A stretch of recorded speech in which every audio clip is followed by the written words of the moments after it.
a lot of the upper back hunching that we get. A lot of ways to do it, but face pull is my number one favorite. Now for the food stuff regarding you're stuck in front of the computer all day. Hunter, did I ever tell you about intermittent fasting? I can't remember. Yes, we talked about that.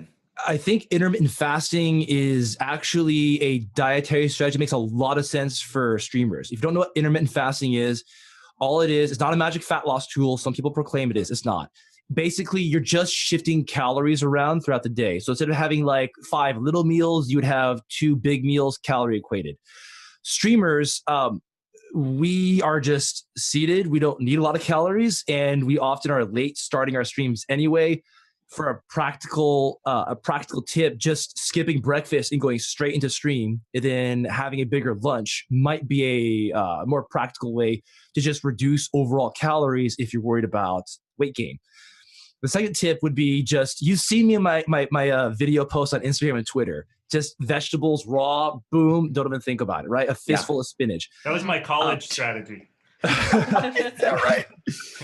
So, eating like instead of bags of junk food, just buying bags of raw vegetables that are clean and easy to eat. Because right, like we don't want to get our keyboard and Meister to these. I don't want to. I'm kind of a clean freak about that.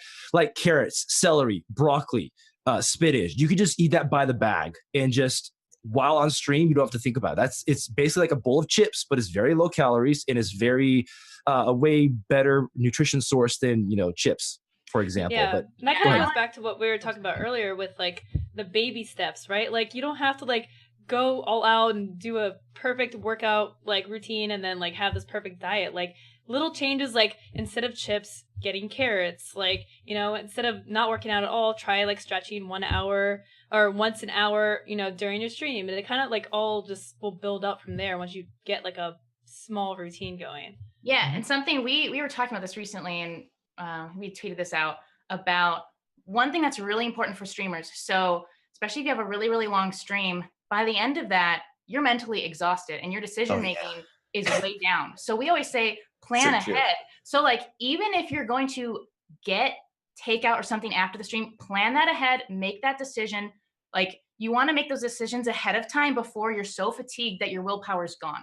So that's why we say, if possible, plan a meal or 2 ahead, plan some healthy snacks that you can have with the stream, like Tom was mentioning, and then figure out what you're going to do in those situations. So just like, even if it's just 5 minutes of planning ahead of time can save you from making bad decisions later. That's a fantastic point. So before this show, we were talking about very briefly survivalism. And one of the key qualities there is that you have to have the training and the planning, the ability to plan well in advance of being in the stressful situation, because you're incapable of making rational decisions when you're in incredibly high stress. Yes. That also tends to be true at even like moderate levels of stress. Mm-hmm. And once you're done with the stream and again, fatigued, and a lot of times looking at, as we are wont to do, your failures of the day, the things that you want to do tomorrow, the events that you have coming up, all of that can sometimes show up in your mind at the same time, and you're not thinking rationally. And then it's making midnight. those plans in advance. Fantastic idea. To use an analogy there, it's like in survivalism, you want to build your fire and have it prepared way ahead of nightfall. Oh, you don't want to run into problems after dark. You want to be warm and make sure you're going to survive the night early in the day. Yeah. So make your food choices early in the day. Yeah, and that's fantastic. I'll also jump in there about, I completely agree with the planning ahead thing. It's not for everyone's personality type, but hopefully you can make it work for you, because people ask me, how do you lose weight? And like the number one tip I always tell everyone, like if you're going to come to my stream, remember one thing, and your goal is, I want to lose weight, I want to gain weight, is to download the app MyFitnessPal. Get on your phone, is free. Yeah. It's basically a food tracker. And if you want to lose weight, just reduce your calories. That's exactly what I did in January. Yeah. Being aware how much, like just getting awareness of what you're actually eating, whether or not you're actually tracking the calories, it matters more of like actually looking at everything that you ate that day and realizing what that is. Because then that alone can make you lose weight, whether or not you're super, keeping focus on the macros or not. It works just like an economic budget, a financial budget. If you have no idea how you're spending your money, it is mind-blowing how it just disappears. It evaporates. Same thing works for not understanding your input output, not understanding the context of your own diet, you can't really make better decisions if you don't have any information upon which to base that, right? Just getting that knowledge for yourself is incredibly valuable. I've seen that in my own life twice. It's been huge.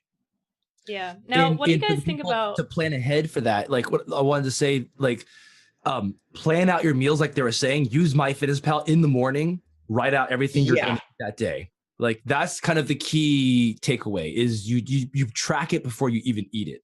Then that way you keep yourself honest when it's late at night and you're hungry and you don't make decisions. Sorry, go ahead, Loco. You have accountability. Yeah. So